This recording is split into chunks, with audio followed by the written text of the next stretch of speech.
Carolina CCIM Chapter President. On behalf of the Executive Committee, remaining board members, and our staff, we welcome you to this year's event. As you will see in your program, there is so much going on in the life of the chapter. Not only will we continue our strong tradition of giving our core classes for those seeking designation, but our state has this distinct honor of hosting the CCIM mid-year meetings in Charlotte, North Carolina in April. As the host chapter, we'll be having a chapter networking event on Friday, April 8th at the NASCAR Hall of Fame, and there will be no better opportunity to network within our state, our region, and nation than this event, so I ask that you register today.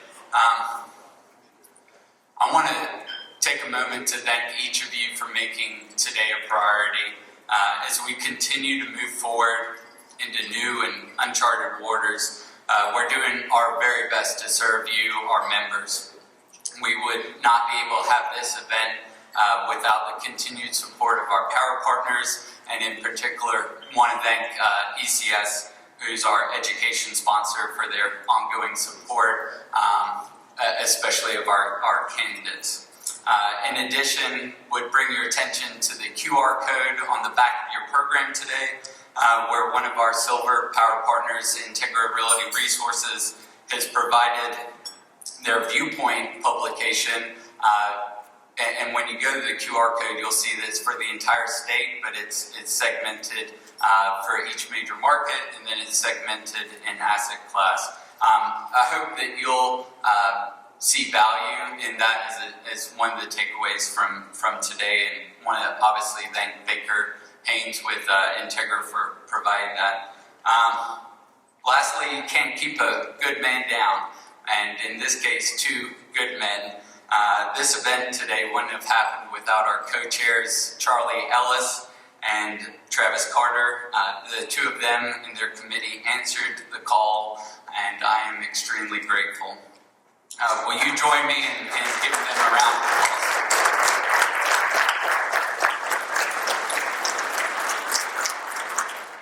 In closing, I'd also like to extend my gratitude to our panelists today. These folks are legends within their own respective markets. And Casey, want to thank you as well for joining us. I'm sure, like everyone else, we're ready to hear what is happening around our state and get that key takeaway to use back in our respective markets. I thank you again for coming, and if there's anything I can do for you this year, please feel free to reach out to me.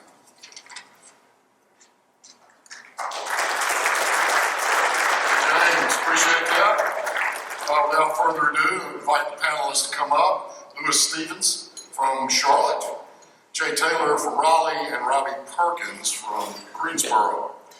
Over the last couple of weeks, we've gotten together through Zoom and on conference calls, and we've talked about these three dynamic markets in our state, pretty much the three major markets.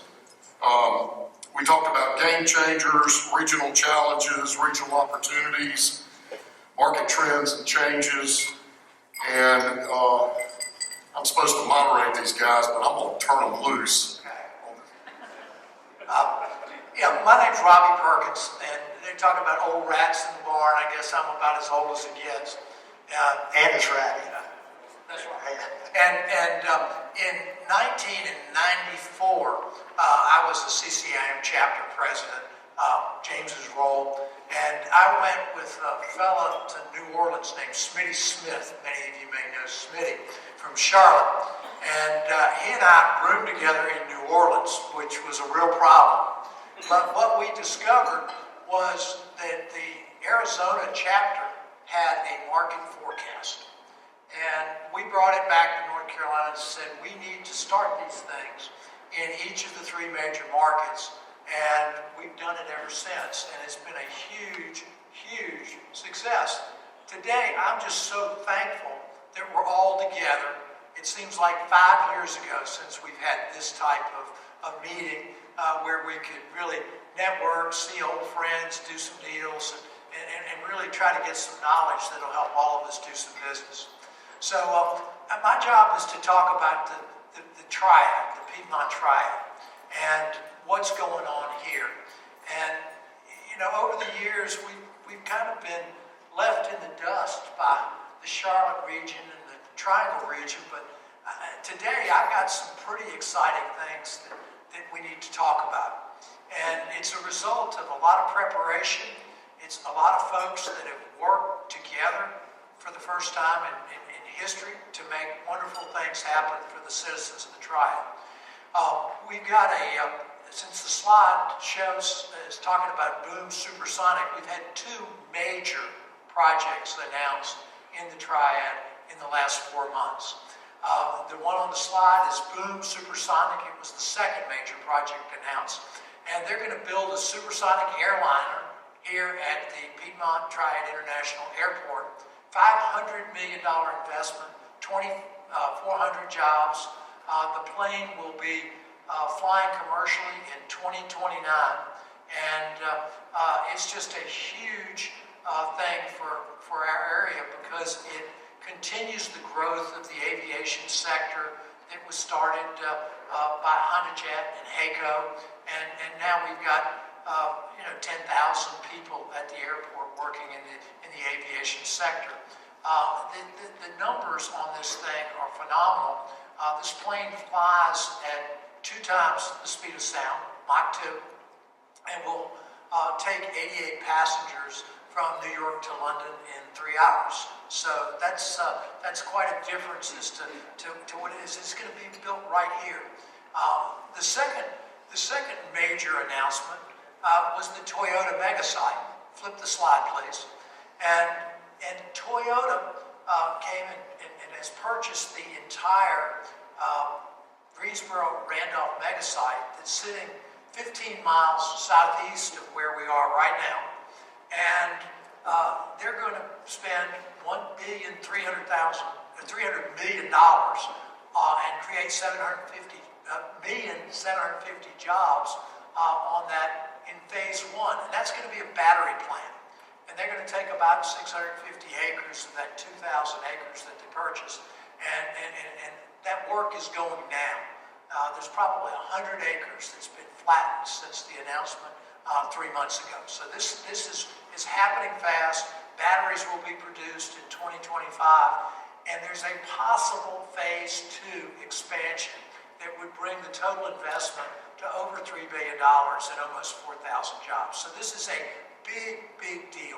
But what these two major announcements have in common is they're both leading edge technology. This is not something that we're looking backwards. We're looking forward into the future with these jobs. And I would be remiss if I didn't recognize Brent Christensen and his team with the Guilford Economic Development Alliance, Greensboro Chamber of Commerce. Brent's back here, and I'd like for him to stand, Marvin Price to stand, and just be recognized because they played a huge role. Thank you for being here with us today. But these two projects didn't happen by accident. And so to set the table for the Triad, we have tremendous infrastructure. We've got 5 interstate highways coming through here. Pop the third slide, please. And the third slide shows how all of this fits together on a marketing concept that's probably 3.5 years old called the Carolina Core. And this is really important in how things get done because people across this region recognize that a success for one is a success for all. And they wanted to show the world the assets of the Piedmont Triad, and they coined this the Carolina Core. And it goes from Winston-Salem all the way down to the Sanford area, and it has 4 mega sites. 2 of the mega sites are committed now with the Boom Supersonic project and the Toyota project. We've got 2 more left, and it also highlights the educational resources that we have here. And in the two core counties of the 11-county Piedmont Triad, we've got over 100,000 college students here. And we recognize that we're in a talent war, and we want to keep them in the Piedmont Triad. And so we've got these big projects, and then we're going to talk about what the big projects are going to mean. But I want my fellow panelists to kind of roll through there. So it was interesting, Robbie, you were saying about, these are two massive projects for the Triad. I've also been watching the Triangle with a lot of y'all's projects. In Charlotte, I feel is a little bit behind watching what you all have done. But to your point, the infrastructure that Greensboro, Winston-Salem, High Point has always been there. And I think with the education that both the Triad and the Triangle offer, given that today's war for talent, only is going to bode well for both of you going forward. So congratulations on a couple of great announcements. Well, we've been really wanting something great to happen here so that the Piedmont Triad could become the third leg of the economic development stool in North Carolina. Obviously, Raleigh and Charlotte have been dominant, and we were always scratching, trying to get our place in the sun. And I can tell you, we are in the sun now. I feel like it's an economical alternative to some of the more expensive Austin, Texas, and Nashville is very difficult to develop, to find a site like this. So I think the Carolinas really as a whole have a lot to be thankful for. Agreed, an economical alternative to Raleigh and Charlotte. The great thing about that slide is it shows, I guess that's 421 or roundabouts connecting from Greensboro down to Sanford. And when we get to the Triangle stuff, we're going to see a ton of continued development around the 540 perimeter of the Triangle and down towards Sanford. And it really feels like that Raleigh and the Triad, the Triangle and Triad are going to start to grow together and work together even in a more coordinated way than they have in the past. You guys have had some pretty big announcements this year as well. Agreed, and I don't know if we've got the slide deck up for, there's Robbie's. Could you guys get the Triangle slide deck up and talk about some of those? One of the things we talked about earlier was the office market and the disparity between rental rates and in the Triangle in Charlotte. So going back to the economical alternative, I think that the Triangle certainly is catching up rate-wise and investment-wise, and I feel like the Triad is still there. But that's why I say it's an economical alternative for most. And we've got very, very nice office space in our central business districts, especially in Winston-Salem, that can be occupied at $20 a foot or under.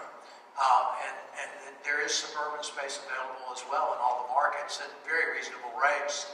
I think we were talking about the difference of flex space in the three markets. You can rent flex space in the Piedmont Triad for $8.50, $9 a foot all day long.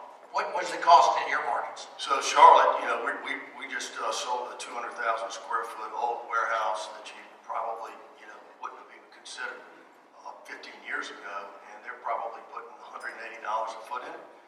They bought it for $80 a foot.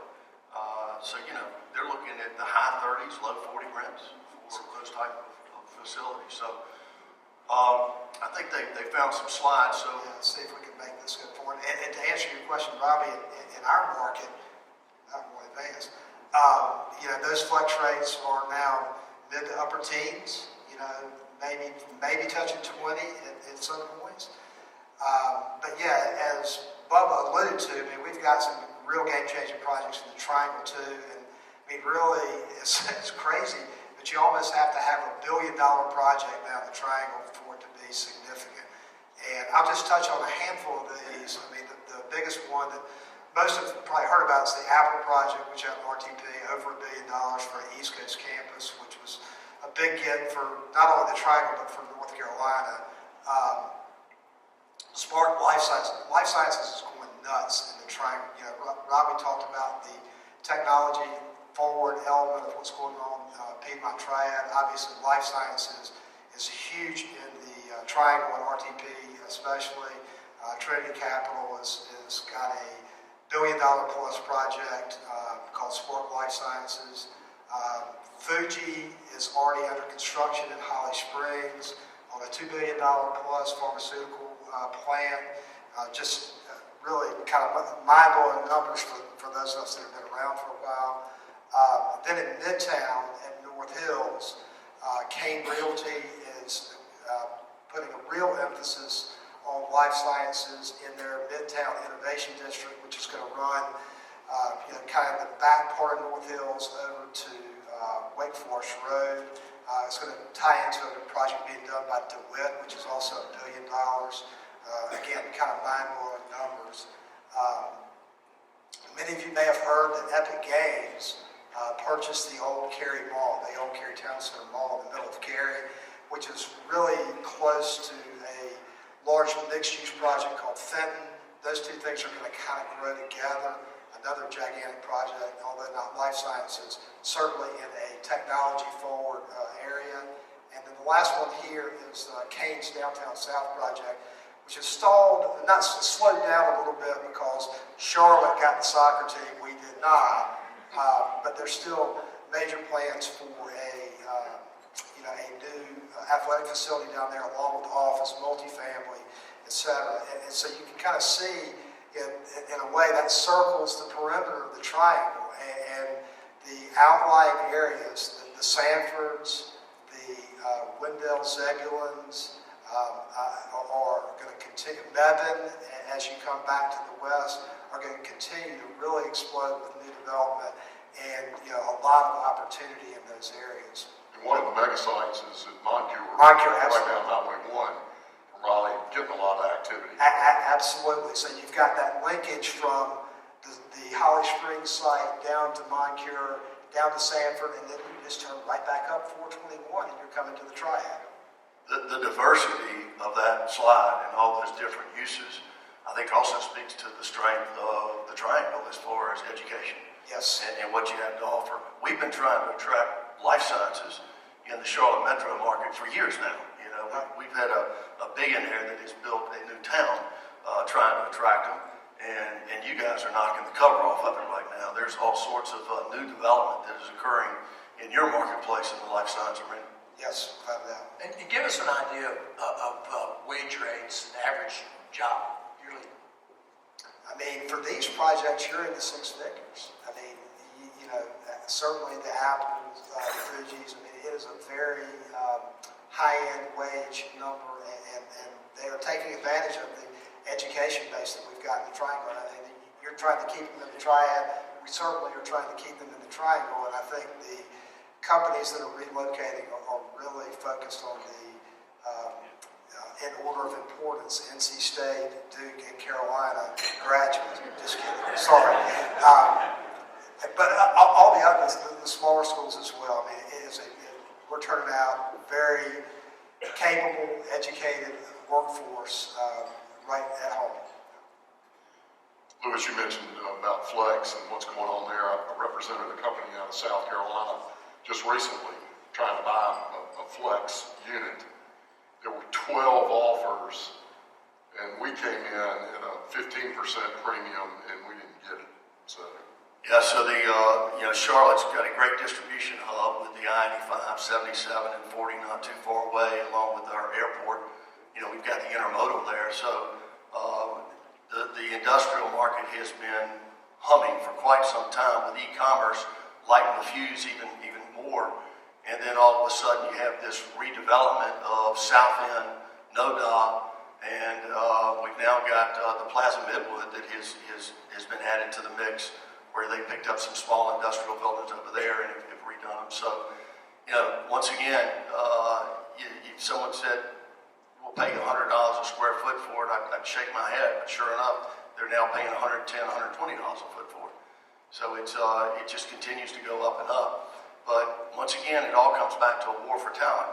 A lot of these companies whose leases were expiring in some of these B and C properties in downtown Charlotte have decided, well, I'm going to go ahead and make the move to South End. We just had a building trade that Childers Klein just completed for close to $900 a square foot. And, before we were pushing the $500, $600 a square foot, and we thought that was the top in Charlotte a couple of years ago, but we just traded one at close to 800, one close to 900. So when the institutional investors look at Charlotte, they go, man, this is cheap.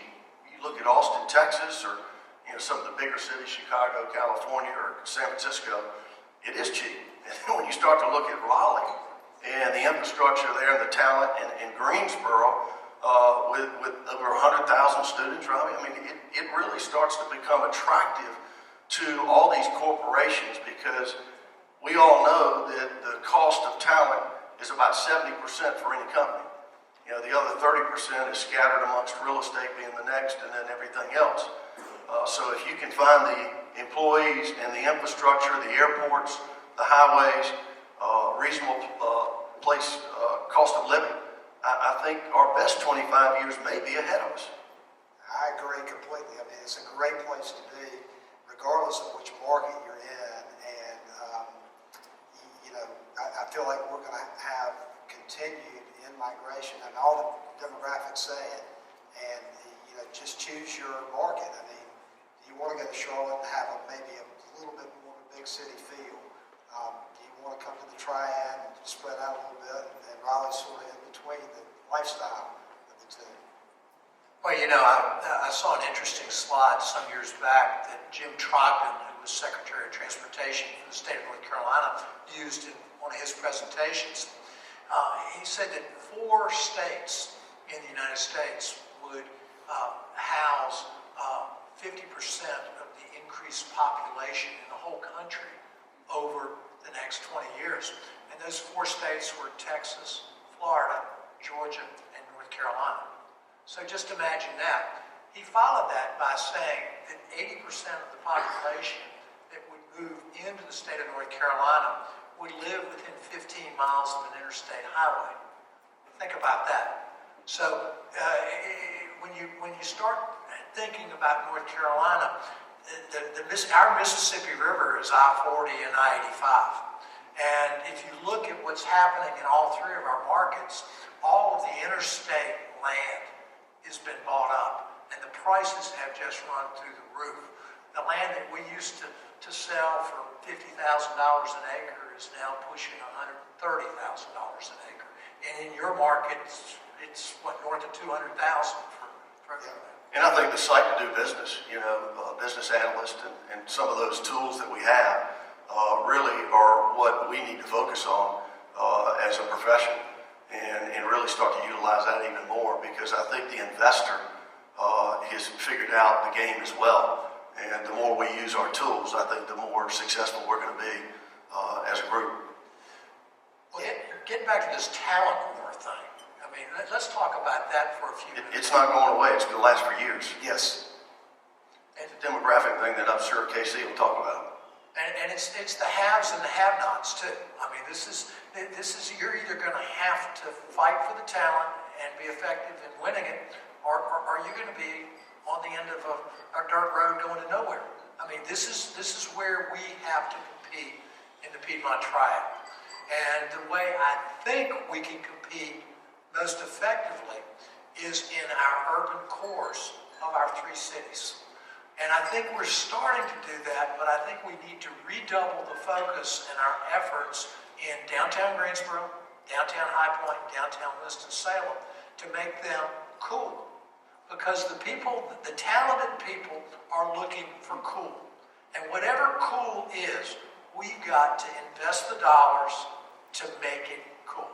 And if we don't do that, we won't have much success in retaining. Get 2 projects. Yeah, well, just look at, and I'm going to run through that, because if you just look at Raleigh and Durham as a corollary to that, downtown Raleigh, Glenwood South is growing into the warehouse district, is growing into downtown, and everything down there is cool.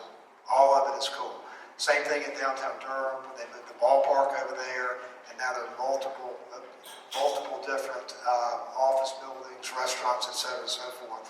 And that helps to attract that talent for sure. And it's real.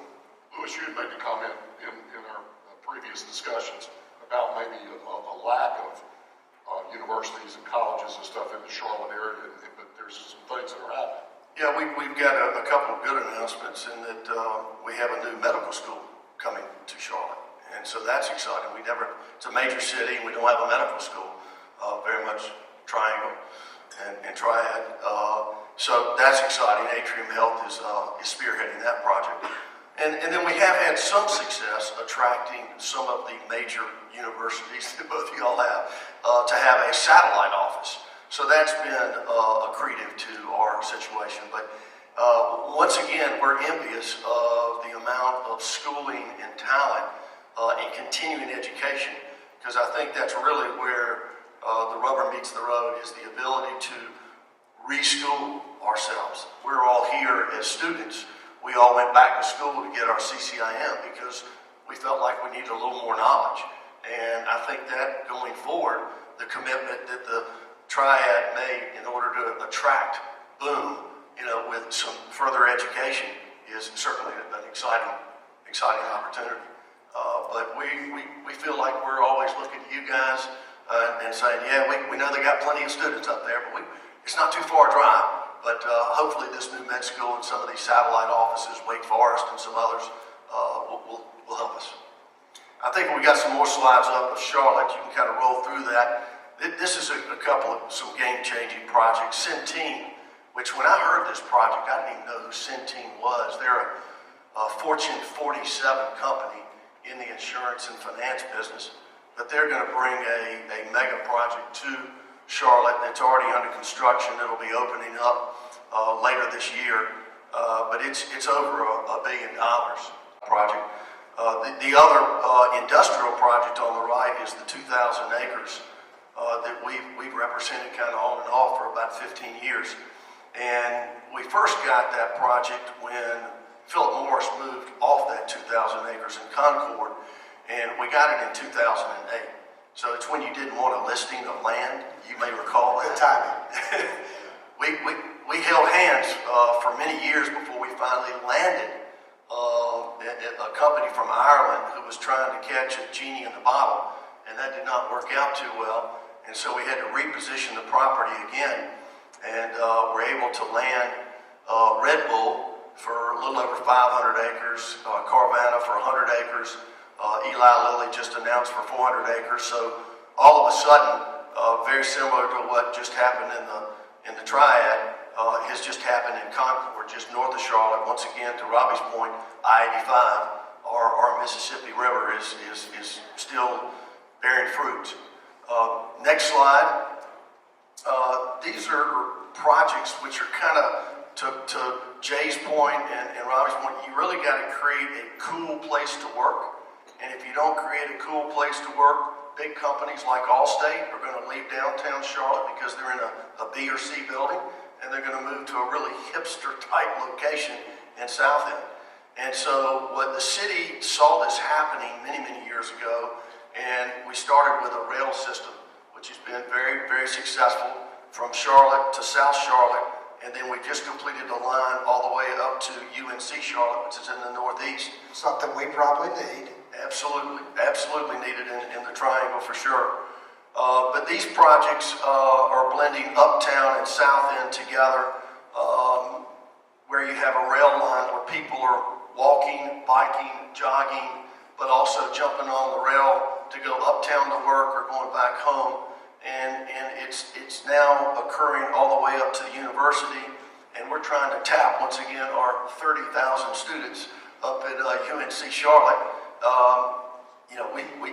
I used to hire a student almost every year as an intern, and some of them came to work for us full time. So that was something that's happening in Charlotte. The cool thing too, just anecdotally, is you got a light rail station on campus at UNCC. They can take students directly downtown to work, or uptown, wherever y'all call it. That's right. Yeah, right. Yeah, we're still confused on that. We don't know whether it's uptown or downtown. Whatever it is, it's cool. Thank you, Jay. Yeah. Now we're going to sell cool in the Triad too, because the Triad is still a 30-minute one end to the other region. And sometimes on Independence Boulevard in Charlotte, it can take you 30 minutes to go 2 stoplights. So in terms of being competitive, not only are we affordable, you can also move around in the Triad. I think the slide that didn't make it is a slide that shows the Dallas-Fort Worth megaplex. And if you overlay that on the Piedmont Triad, it's about the same size. And so we've got a pretty large region with about 1.7 million people, but you can get from one end to the other of it in about 30, 35 minutes. And so I think that's a major advantage for folks that don't want all the congestion. I think that's an excellent point. I've always thought Greensboro had the best infrastructure of any city. Next slide, we got a couple more. This was interesting, I think, just from an office market standpoint. Charlotte's been fortunate to have the banks and a lot of good companies that have grown our core and continue to grow it. But as you can see, Charlotte had more office space under construction than any city in the United States in 2021. I didn't believe when I first saw the stat. We had to go back and check with CoStar, but it's an incredible stat, and one that where over 50% of that space was already pre-leased and committed. Since Charlotte has such a pretty much thriving office market, what have you seen in regards to the pandemic and folks returning back to office space or not, or where are you seeing that? Well, it's, we were talking earlier about that, and it's been anemic downtown. It's been a little bit like a ghost town, but yesterday was the first day that Wells Fargo said, we're going back to work, and all the brokers in my office were texting, showing, we got back up into the parking decks, we got back up, and everybody was celebrating. So, there's a great article in the Wall Street, talking about we've got to have these people come back to the office in order to support the infrastructure that we've all been trying to build to make these cool places uptown. And these folks have been hanging on, and obviously the government with the QE has helped us all along the way, but now that's gone, and we got to get everybody back. But I think the jury is somewhat out. How fast will it come back? I'm working with some corporations. We're looking at a couple of office build-to-suits that are pretty significant in size, but the CEO's telling me, I have a culture, I have a strategy, and I expect everybody to be here. Now, everybody may not be here every day, but I expect them to be here. So even if you're not there every day, you still have to have a seat. And I don't think that we're going to know the answer to this next year or even the year after. I think this is something that's going to evolve. Don't you think, Lewis, that's going to continue to make the suburban office a little bit more attractive, where folks don't have to drive as far or can have a smaller footprint, which maybe feels a little safer? We're already seeing major companies that have operations downtown pull satellite offices. Bank of America did it in Valentine, 10 years ago. Right. They said, we've got all these people that live in South Carolina, they're coming up 77, why don't we just stop them at Valentine? Well, they did about 250,000 feet, and then they did another 250,000 feet. But interestingly to that point, they slowly closed those facilities because everybody said they wanted to be downtown in the company headquarters because they felt they were getting overlooked or they felt like they just weren't in sync. So they shut one of them down, 250,000 square feet, and put that out for sublease.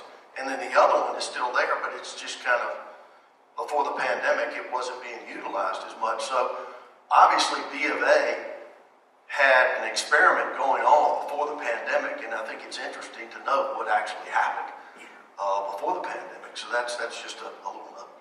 And we had a educational webinar amongst some CCIM instructors, early on in the pandemic, where there were a handful of national, international real estate managers for big companies that can't disclose, but they were almost all going to this like hub and spoke type of deal.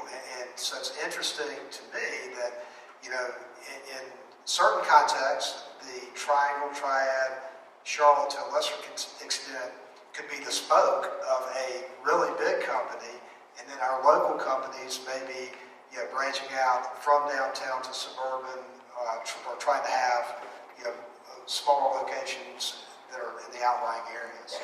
Because I really feel like that the opportunity, at least in our area, is going to be the best opportunity for rent growth, appreciation, development, or in those outerlying areas, Garner East, Holly Springs South, and then, certainly what's going on in Chatham Park and out in the Chatham County, north to 85 kind of areas. So. Well, we're certainly seeing the triangle effect coming this way. And one of the things we haven't talked about is where all these people are going to live. And I think that's something that all of us in this room need to be concerned about. Housing affordability, number one, and just numbers of units. I think in Guilford County, which is a county population of about 525,000 people, we had 280 single-family homes, townhouses, and condominiums for sale about 3 weeks ago. That's about a 10-day supply in a county this size. And what's happening in that residential market ought to concern all of us as we see this job growth hitting our respective markets. Yeah, we've definitely seen it in Charlotte. Charlotte's trying to address it. We have built some affordable housing. We've built some, not just affordable housing, but some low-income housing as well. But it's a real challenge, and land prices is what's driving that, and then of course construction costs. But there has to be a better way to bring semi-skilled labor, better housing than what we've done in the past. There's another slide that might kind of show you a little bit about how these markets are evolving from our single family and multifamily side. So south end at the bottom, you can see those are, there's close to 6.7 million square feet of that planned, 5.6 million, of that under construction is 1.1 million.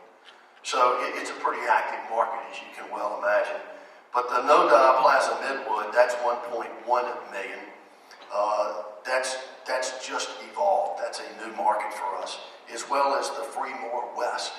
And what happened there is the housing was just not affordable in South End. You just were absolutely priced out.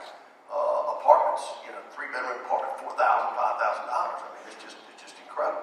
So these two new markets, which were very unattractive, are now kind of a cool hipster place to be. And it's also along, at least the NoDa Plaza Midwood, is just touching that new rail line that's going up to UNC Charlotte. So I think as professionals, we need to join hands with our city council and our governments to figure out how do we approach this dilemma that we have on housing. And we can help because we know what it costs. We represent developers, we represent investors, and maybe as a group, we could start a coalition with each one of our 3 cities and say, how do we find the best way to address our lack of affordable housing? And instead of trying to do it in a one-off fashion, I think it'd be interesting if we, as professionals, tried to reach out and start something. Well, Louis, I'm so glad that you said that, because we have the planning director for the city of Greensboro back in our audience, as well as the transportation director for the city of Greensboro. Hannah Cochran and Sue Schwartz are here with us today. And right. So in Charlotte and in Raleigh, is density a factor? Are you trying to dense up to be able to make it more affordable? Is that the direction we've got to go? So our rail line service, which everybody was kind of, why are we doing this?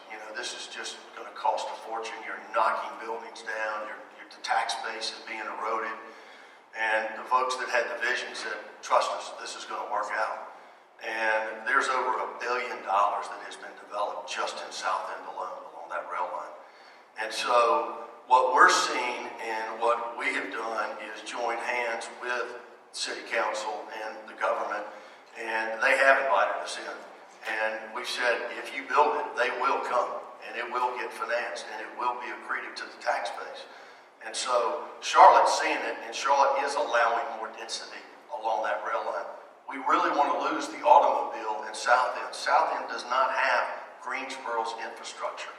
There's nowhere to go. You're going to get choked to death. So you have to rely on the live, work, play theme, which all the companies want, which all the young kids coming out want to have, and that's what the rail line has given us. So it's been a blessing for sure.